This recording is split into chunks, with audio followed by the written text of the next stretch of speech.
Hi friends, আসসালামু আলাইকুম। আমি আজকে আপনাদের দেখাবো এই ধরনের প্রিমিয়াম সেগমেন্টের স্টাইলিশ 3D লোগো ডিজাইন কীভাবে করতে হয়।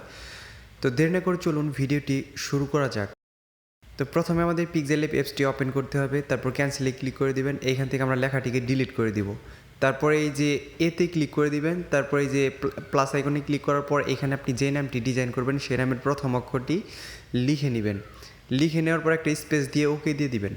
তারপর আপনি টেক্সট সাইজে গিয়ে এটার সাইজটা বড় করে নেবেন। তো এখান থেকে টান দিয়েও আপনি বড় করতে পারবেন। বড় করার পর এটাকে ফ্রন্ট দিতে হবে ভিউয়ার্স। তো ফ্রন্টে চলে যাবেন। তো এই যে দেখতে পাচ্ছেন ফ্রন্ট, তারপর মাই ফ্রন্টে চলে যাবেন। এখান থেকে আমি এই ফ্রন্টটি ব্যবহার করব। এই ফ্রন্টটি ডাউনলোড লিঙ্ক আমি ডেসক্রিপশন বক্সে দিয়ে দিব, এবং কিভাবে পিক্সেলেবে ফ্রন্ট অ্যাড করতে হয় এ নিয়ে আমার চ্যানেলে ভিডিও আছে। আমি ভিডিও লিঙ্ক ডেসক্রিপশন বক্সে এবং আই বাটনে দিয়ে দিব, আপনারা সেখান থেকে দেখে নেবেন।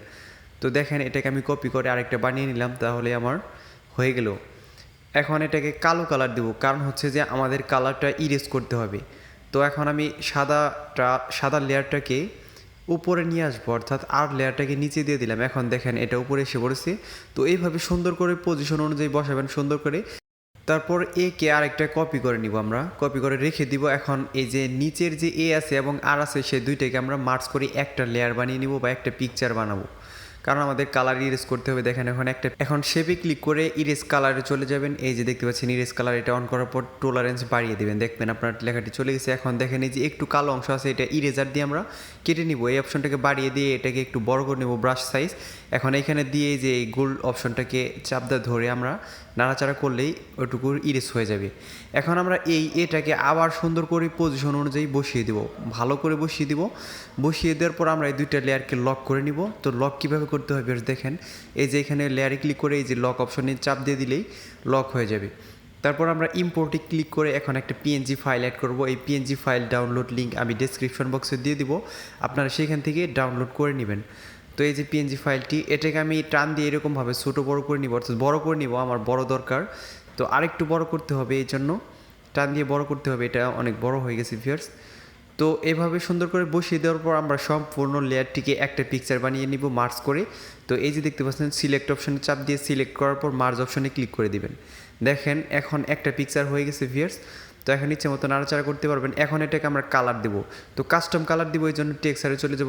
লেয়ারটিকে সিলেক্ট করার পর আমরা টেক্সচার অপশনে যাব। টেক্সচার অপশনে যাওয়ার পর আমরা একটা কালার অ্যাড করব। এই কালার ডাউনলোড লিঙ্কও আপনার ডেসক্রিপশন বক্সে পেয়ে যাবেন, এই যে এই কালারটি গোল্ডেন কালার। তো এটা ডাউনলোড লিঙ্ক আমি ডেসক্রিপশন বক্সে দিয়ে দিব, আপনারা সেখান থেকে ডাউনলোড করে নেবেন। এখন শ্যাডোতে যাবেন, এটাকে আমরা 3D ডিজাইন দিব। এই যে ব্লার রেডিয়াস অপশনটি আপনারা 0 করে দিবেন, বা একের কাছাকাছি 2-3 রেখে দিতে পারেন। এই যে XY অপশনটাকে আপনারা চেঞ্জ করতেছি কীভাবে, এইভাবে চেঞ্জ করলে আপনাদের লেখাটি 3D ডিজাইন হয়ে যাবে। তো আপনারা যখন এডিট করবেন তখন আপনারা দেখতে পারবেন এক্সাম্পল হিসেবে কীভাবে করতে হয়। ইমব্রেস অপশনটি চালু করার পর আপনার লেখাটি নষ্ট হয়ে যেতে পারে। তারপরে এই যে এখানে টান দিলে আপনার লেখাটি ঠিক হয়ে যাবে, অর্থাৎ টান দিয়ে ছোটো বড়ো করলে আপনার লেখাটি ঠিক হয়ে যাবে। সবচেয়ে নিচে যে অপশনটি আছে ভ্যালভেট অপশন, এটাকে আপনি 10-এর কাছাকাছি বা 10-এর নিচে রাখার চেষ্টা করবেন।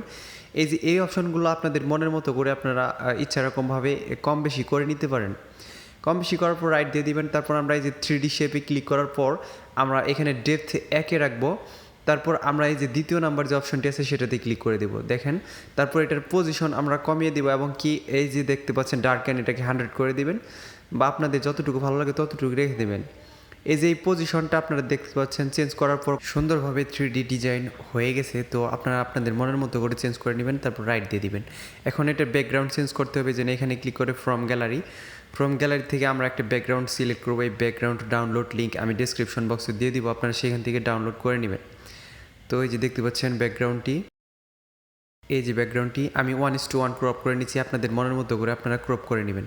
তারপর রাইট দিয়ে দিবেন। এখন এটাকে আমরা শেয়ার করব। তো শেয়ার অপশনে ক্লিক করার পর আমরা এটাকে ডিফল্টে রেখে দেবো। এখান থেকে আলট্রা করলে কিন্তু নষ্ট হয়ে যাবে, কারণ আমরা ইমপ্রেস অপশনটি চালু করছি। ভিডিওটি ভালো লাগলে দয়া করে আমার চ্যানেলটি সাবস্ক্রাইব করবেন। ধন্যবাদ সবাইকে ভিডিওটি মনোযোগ সহকারে দেখার জন্য।